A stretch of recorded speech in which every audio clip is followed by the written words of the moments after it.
I'm a guy that's 24. Each day I build some more. I like the sequels. I'm Rich Boy J. Hello boyos, Rich Boy J here back on with another video, and today we're going to talk about the 2020 Winter Wave LEGO Star Wars sets. We finally have official images of those, so we're going to go ahead and dive into them. We have 3 microfighters. The first one is Kylo Ren's shuttle. It is actually a really good looking Kylo Ren shuttle for a microfighter. I find it kind of interesting they decided to do this, considering we already got Kylo Ren's TIE Silencer as a microfighter with the Last Jedi sets, so I would think that they'd maybe want to do something like maybe newer, but I think this is LEGO just showing us, yes, we know how to make a Kylo Ren shuttle that's the right color, that has the moving wings. So this might be them just doubling down on showing us that with the right reference material, they can get the job done. Next up, we can talk about the Microfighter 2-pack. It's actually a Bantha and a T-16 Skyhopper. I will say both of the builds actually look quite good. When I first heard about this set, I was really excited about the idea of us getting a Bantha mold. That being said, this is definitely not a bad looking Bantha. I certainly would prefer a full-size Bantha mold, but in the meantime, I think this will just have to get the job done. Unfortunately, we don't have any close-up pictures of the Zori Bliss Y-Wing, but you can actually see a photo of it on the back of one of the boxes, and from what I can see, the build mostly looks like the last Microfighter Y-Wing we got, obviously with a few tweaks made to it to make it more closely resemble the Resistance version of the Y-Wing, but the Zori Bliss figure in it looks pretty much like what we've seen before. One thing about the microfighters is, like, the big appeal to these, I feel initially, were the figures, right? But it seems like more and more the figures are getting less appealing in these things, just because they're figures that we have readily accessible to us, right? Like, I don't think any of the figures in these microfighters are actually exclusive, other than maybe the T-16 Skyhopper pilot. But then again, like, is that really a figure that people would really want to have? Something we've never even seen on screen? I don't think so. Next up, we have the battle packs. So unfortunately, the Mandalorian battle pack that was rumored, we don't have any photos of, but I can talk about the First Order battle pack, or now that we know it as the Sith Trooper battle pack. As expected, this battle pack comes with Sith Troopers, or excuse me, it actually comes with one actual Sith Trooper. It comes with 2 Jetpack Troopers and a First Order officer. I like the fact that the Sith Troopers are going to be in battle packs. The only thing that I can hope is that we see enough of the Jet Troopers to justify putting 2 of them in this battle pack as opposed to 2 of the standard troopers. I want to go out on a limb and say we're probably not going to see like a 2-to-1 ratio of Jetpack Troopers to the standard Sith Troopers, but I'm going to hold out on raging on this battle pack for the weird ratio of figures until we actually see the film. For all I know, there could be a giant army of Sith Jetpack Troopers. What's actually interesting about this build is that it looks like the build is actually a First Order Snowspeeder, which is interesting. Like, I wonder if we're actually going to see one of those in this film. I actually like the vehicle itself in canon, and the microfighter is actually a decent looking build as well. I think surprisingly, the microfighter version of this is maybe more closely to scale with what it should be as opposed to the set, which was way bigger than it should have been. But it's a pretty good looking build. It looks like there's 3 seats for troops to actually fit in there, and this is one of those microfighter builds that actually, battle pack builds that I probably won't mind building a few of.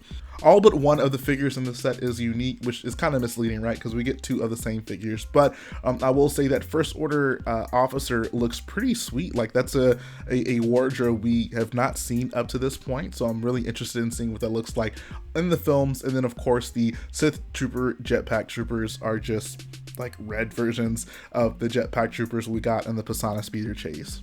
Next up, we have a Snowspeeder 4+ set.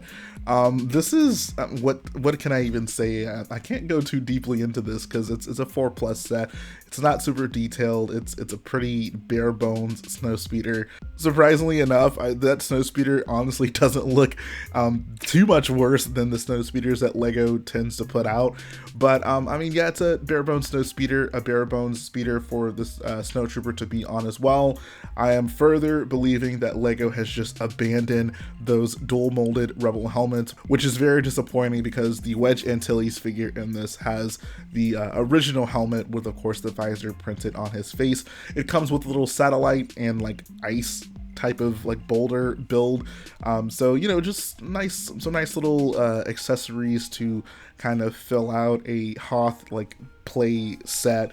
And like I said, there's not really too much I can talk about when it comes to this set.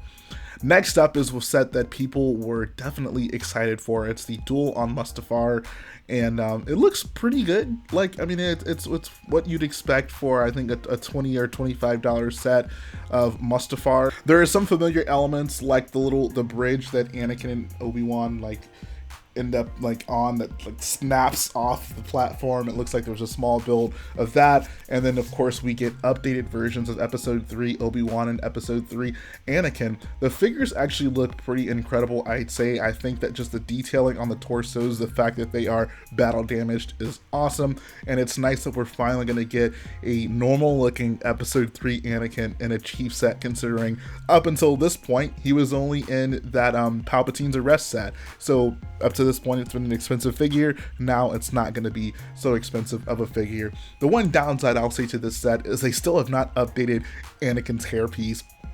Anakin's hairpiece is really only like applicable to like his first character mold, and Anakin's hairpiece that they just seem to throw on every episode 3 in Clone Wars version of Anakin is only really like relevant to his original character mold in the Clone Wars. Since then, his hair does not look like that, especially in the films. I was really optimistic that they would go with either Lloyd's hairpiece from the Ninjago movie, or even Mad-Eye Moody's hairpiece from the Harry Potter CMF series, but instead we're still getting the same old Anakin hair mold.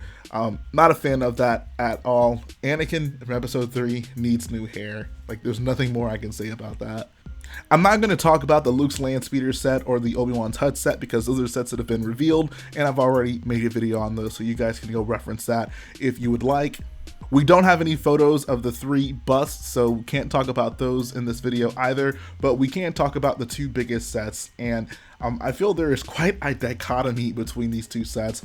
The first one is the TIE Dagger, and man, like, this is not a good looking set at all in my opinion. Lego seems to have done a pretty decent job with TIE fighters recently, and I think they really dropped the ball on this one. It's just like, if you just look at kind of the cockpit and the pieces used around it, it kind of looks like a 4+ set. I mean, I know 4+ sets are certainly not as complex as what this looks like, but it's just not doing it for me. I feel like they really could have made the cockpit just look a little bit more detailed, make it look less simple.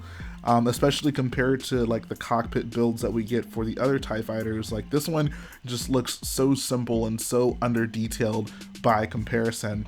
I think the wings look pretty good. They look, you know, what you'd expect from a TIE Dagger. And as I expected, I was wondering, like, if they did this set, how would they like have you display it, because the wings are big sideways triangles. If they didn't have a stand with it, it would just kind of like lean forward. But they do include a stand, which I guess is kind of cool. But I'm just really not a fan of this set at all. Now, if we end up getting better photos of the TIE Dagger, I mean, that could change my opinion on it. But from what I've seen up until this point, I'm really not feeling this. I think honestly the most exciting thing coming out of this set is that it looks like we actually have some new wedge plates. It looks like a 2x3 wedge plate, but the edge of it actually kind of comes up to like a sharp point, which is awesome. That is so freaking cool. I'm super excited to get that piece. But other than that, it's not a great looking set. As for the figures, it comes with a First Order TIE Pilot, comes with a Knight of Ren, and it comes with a Finn figure, the same figure from the Pisana Speeder Chase, I believe.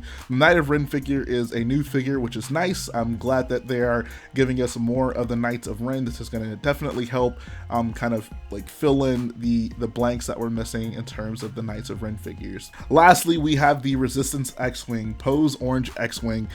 This set looks pretty awesome, I think. I mean, Lego has always done a good job with X-Wings. That's become pretty clear to me, I think.